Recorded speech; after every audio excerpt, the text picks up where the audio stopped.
Deux habitats participatifs intergénérationnels pour assurer la transition du territoire. L'un se situe dans le centre villageois et l'autre au sein du pavillonnaire du village de Colobrières. Le projet part des constats suivants. Notre immersion dans le village de Colobrières et nos recherches ont permis d'établir un diagnostic comprenant des conflits et des richesses. Colobrières accueille une population de plus en plus vieillissante et se tourne vers le tourisme. Le village fait désormais face à un exode forcé des jeunes générations, ce qui entraîne la perte de transmission des savoir-faire, des savoir-être et des savoir-vivre du village forestier. Les changements climatiques, mais aussi les comportements anthropiques, ont accentué les risques naturels tels que les incendies ou les inondations. Malgré la présence d'un terroir local très fort au sein du village, les modes de vie actuels, la consommation culturelle et paysagère ne sont pas durables. Cependant, on retrouve une diversité d'acteurs sur la commune qui possèdent des savoir-faire forestiers et agricoles résilients. Malheureusement, les risques se confirment à l'échelle du massif des Maures, menaçant ainsi les modes d'habiter actuels des différentes communes. Des initiatives de formes d'habitat résilientes existent à l'échelle du massif, comme on peut le voir avec les habitats participatifs en cours et existants sur la carte. Nous nous sommes demandé comment, par la transmission de savoir entre générations, imaginer la transition du territoire. Comment passer de la position de consommateur du territoire à habitant conscient. Le scénario que nous proposons a alors pour volonté de réinterroger les modes d'habiter et de vivre ensemble de Colobrières, et plus largement du massif des Maures, à travers des formes bâties particulières. Cette forme d'habiter et de vivre fédère des relations symbiotiques et des comportements résilients entre habitants engagés conscients et milieux afin d'incarner les savoir-faire et savoir-être de la commune. Il s'articule autour d'un nouveau modèle d'habitat participatif qui contribue à l'aménagement du territoire à travers une première action, l'entretien de la lisière forestière avec la création d'un parc forestier jardinier. Une deuxième action, favoriser la résilience des pavillonnaires avec une ripisylve entretenue et valorisée et une réimperméabilisation des sols. Une troisième action, réactiver la ripisylve du réel colobrier pour valoriser des sols propices au maraîchage. Une quatrième action, la valorisation du patrimoine culturel et bâti du village en rénovant ou supprimant des dents creuses. Ce qui active toutes ces actions est donc de produire de nouveaux modes d'habiter résilients et attractifs. Cela permettra de ce fait de valoriser la transmission des savoirs, d'atténuer les risques et d'augmenter le capital naturel de Colobrières, et préserver le sentiment singulier d'appartenance propre à la commune. Nos deux projets d'habitat participatif se situent à deux points stratégiques de Colobrières. Nous allons vous les présenter. Le premier site se situe en centre villageois, derrière la mairie, sur un site qui subit aujourd'hui un abandon de son patrimoine bâti et où la place de la voiture est prédominante, anarchique et incontrôlée. Le second site se situe en périphérie nord du village, sur le versant sud, au sein du tissu pavillonnaire, entre la fermeture de la forêt et le centre villageois. Commençons par le premier site. Donc, ce site est une parcelle abandonnée située en centre villageois, derrière la mairie. Cet entre-deux urbain est aujourd'hui délaissé, subit une gestion incontrôlée et une prolifération des véhicules. Cependant, c'est un lieu qui recèle de nombreuses richesses pour faire projet. Tout d'abord, il se situe entre deux places de convivialité, celle de la mairie et celle de la République. On y retrouve une mixité des usages avec plusieurs espaces publics. Le site se situe également entre deux typologies, celle du centre ancien en partie haute du village et celle du bourg en partie basse villageoise. Le site est donc enclavé dans le tissu villageois, ce qui lui permet d'être protégé des vents dominants et restreint dans son ensoleillement. Le patrimoine vernaculaire présent est également à considérer car elle véhicule de nombreuses ressources, que ce soit par les stratégies programmatiques, les savoir-faire ou les matériaux mis en œuvre. Nous avons donc dû déterminer pour chaque édifice, selon ses qualités, quelle position adopter entre la rénovation du bâti ou la déconstruction pour offrir une seconde vie aux ressources employées. Malgré les efforts observés de désartificialisation des sols, notamment au centre ancien, seule la parcelle possède des sols naturels. L'architecture levier du centre villageois veut valoriser un circuit court indispensable colobriérois et s'inscrire dans une culture culinaire déjà présente. Aujourd'hui, le centre villageois possède de nombreux restaurants. Ces usages valorisent le terroir local et attirent de nombreux touristes. Cependant, pour répondre à tous les enjeux de résilience cités précédemment, il semble important de valoriser ces filières nourricières, de créer de l'emploi, du partage de savoir et de sensibiliser le plus grand nombre aux bonnes pratiques et aux valeurs qu'elles véhiculent. Le scénario vient alors créer un nouveau chemin de randonnée longeant la ripisylve le long de la rue des Jardins du Réal Colobrier où sont cultivés différents légumes qui profitent des bienfaits de la rivière et de ses sols fertiles. Nous poursuivons notre chemin sur la route principale où l'on retrouve de nombreux restaurants, jusqu'à la place de la mairie accueillant le marché local, passant par le nouvel habitat participatif et ses nouvelles opportunités de convivialité ouvertes aux habitants, jusqu'à la place de la République menant au sentier botanique. Ce nouveau cheminement est une opportunité de partage et de sensibilisation, mais aussi la chance de reconnecter la partie haute et partie basse du village. Le choix a été de déconstruire deux des bâtiments car ils sont en très mauvais état. Nous avons donc choisi de valoriser les matériaux pour les aménagements villageois, pour la construction des édifices leviers, et même valoriser certains éléments disqualifiés pour le bon fonctionnement de notre programme. Le dernier bâtiment a lui été rénové car il assure la stabilité de l'îlot dans lequel il s'implante. Notre architecture levier propose une mixité programmatique, capable d'allier habitat et artisanat culinaire ouvert à la commune. Il est constitué en rez-de-chaussée d'une cuisine commune, d'un jardin odorant, d'une conserverie ouverte aux particuliers et d'une traversée villageoise reconnectant la partie haute et basse du village. L'implantation dans le site a été pensée en fonction de l'environnement naturel et bâti, mais aussi des spécificités programmatiques. Les rez-de-chaussée sont donc pensés comme des lieux ouverts et traversants, incarnés par une circulation centrale et une galerie qui relie les édifices. La traversée se fait également de manière transversale, permettant de créer de nouvelles opportunités de convivialité et d'expérience. La porosité et l'accès sont gérés avec un système de claustras coulissantes. La disposition des édifices permet de tourner tout autour de l'îlot.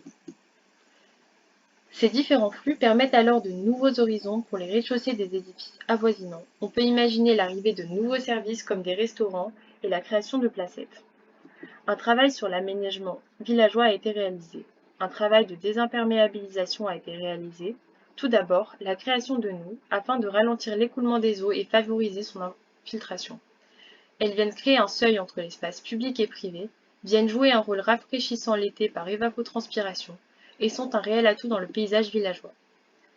Les espaces piétons sont requalifiés grâce aux pierres de moellon issues de la déconstruction, ce qui transforme les anciens sols imperméables en sols semi-perméables.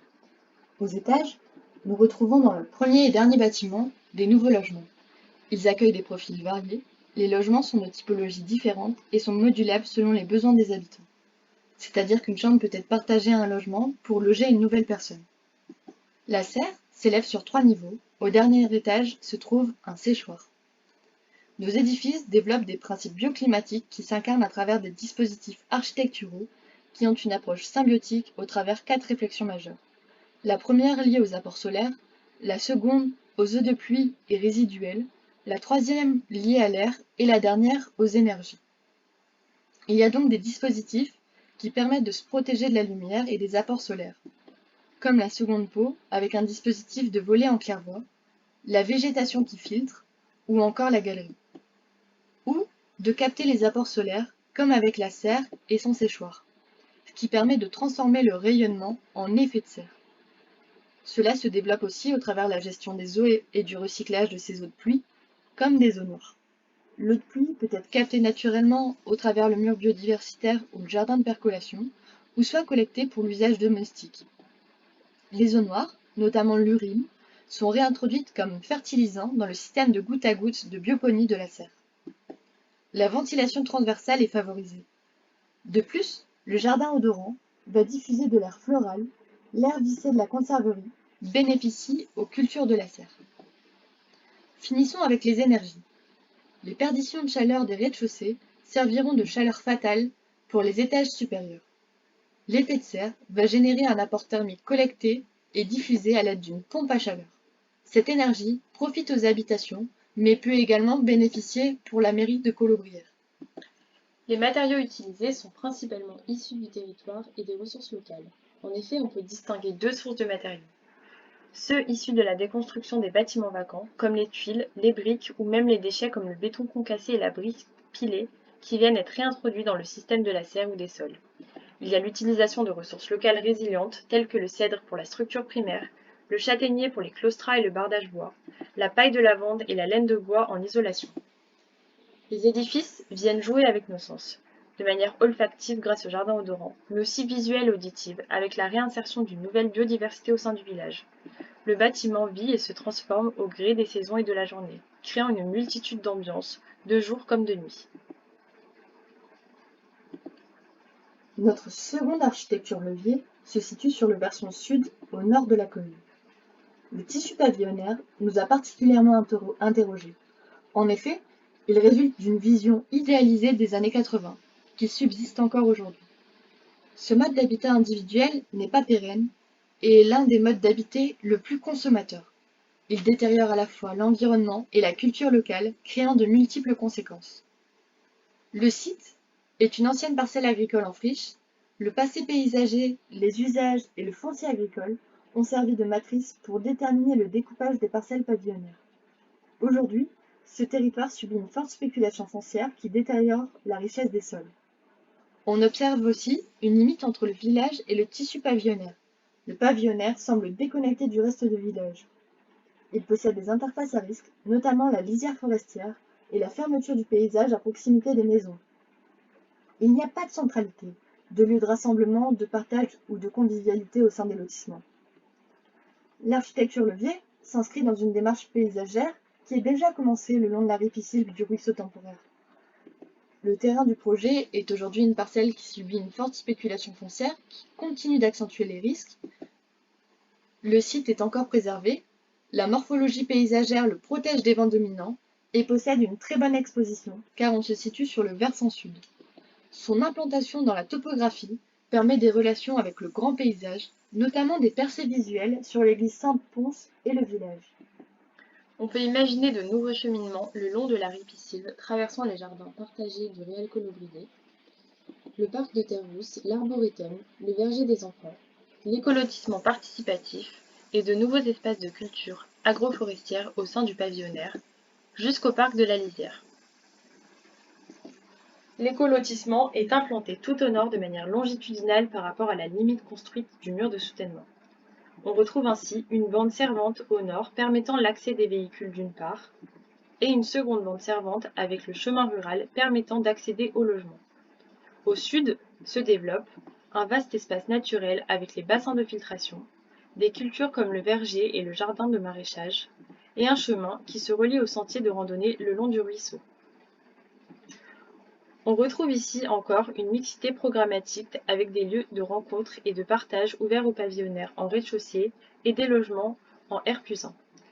L'architecture est pensée avec la volonté de préserver les sols, d'être résilient et réversible. C'est pourquoi l'implantation suit les dynamiques naturelles du site. On retrouve alors un socle en pierre ouvert sur des espaces couverts. Les volumes sont orientés et sont en relation avec des espaces extérieurs couverts, laissant une opportunité d'appropriation selon les besoins climatiques et les usages. Le R+1 est destiné au logement. Il permet d'avoir une nouvelle relation avec le grand paysage, en ayant notamment une vue sur le village de Colobrières et l'église Saint-Pons. Les typologies de logements sont pensées pour avoir l'opportunité de muter selon l'évolution des modes d'habiter et des impermanences. Par exemple, un couple arrivant à Colobrières habitant dans un T3 peut avoir un invité occasionnellement ou louer grâce au studio adjacent. Ou si la famille s'agrandit, avoir l'opportunité d'étendre son logement. Et cette opportunité peut se répéter plusieurs fois selon le besoin. Ici aussi, nous développons des principes bioclimatiques sur les 4 réflexions: l'ensoleillement, la gestion des eaux, l'air et les énergies. Afin de bénéficier au mieux de l'apport solaire, des dispositifs sont donc mis en place afin de contrôler cet apport, comme avec la mise en place d'une seconde peau à l'étage, constituée de jalousies horizontales. Le porte-à-faux du R+1 vient créer une casquette solaire pour le rez-de-chaussée. Le rez-de-chaussée étant un socle en pierre bénéficie d'une inertie thermique qui est favorable. La présence du bassin de filtration permet également un rafraîchissement de l'air. Les eaux de pluie sont récoltées grâce à la pente de toiture, puis récupérées pour les besoins domestiques. Les eaux grises et noires sont filtrées dans les bassins de phytoépuration afin de bénéficier aux cultures en contrebas. L'implantation sur pilotis dans la topographie permet de libérer l'emprise au sol et de ne pas interférer avec le cycle naturel de l'eau afin que ce ruissellement bénéficie aux cultures en aval. La ventilation traversante est privilégiée. Une haie persistante permet de protéger des vents dominants. Les ressources de l'habitat participatif sont issues de l'échange symbiotique entre habitants et milieux. En effet, les matières fécales apportent de la fertilité au sol, tandis que le verger et le jardin maraîcher apportent également des ressources aux habitants. Cet échange existe aussi avec l'entretien de la lisière forestière.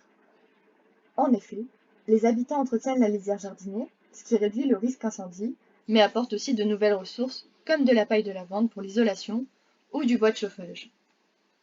Les matériaux utilisés sont principalement issus du territoire et de ressources locales, la structure primaire est en pierre de calcaire provenant de la carrière de faïence, tandis que le bois est du pin maritime.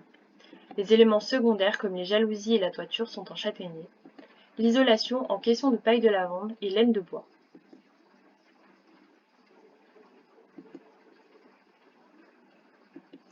Les deux projets adoptent une attitude responsable, résiliente et engagent une nouvelle manière d'habiter en centre ancien comme en tissu périphérique. Ces deux habitats participatifs permettent une économie circulaire exponentielle qui aura des intérêts sociaux pour rassembler et accueillir. Construire une conscience citoyenne tout en ayant un intérêt écologique majeur sur la biodiversité et sur notre façon de vivre avec les milieux. Ces propositions pourraient réinterroger les manières de vivre à l'échelle de la commune, mais également à l'échelle du massif des Morts.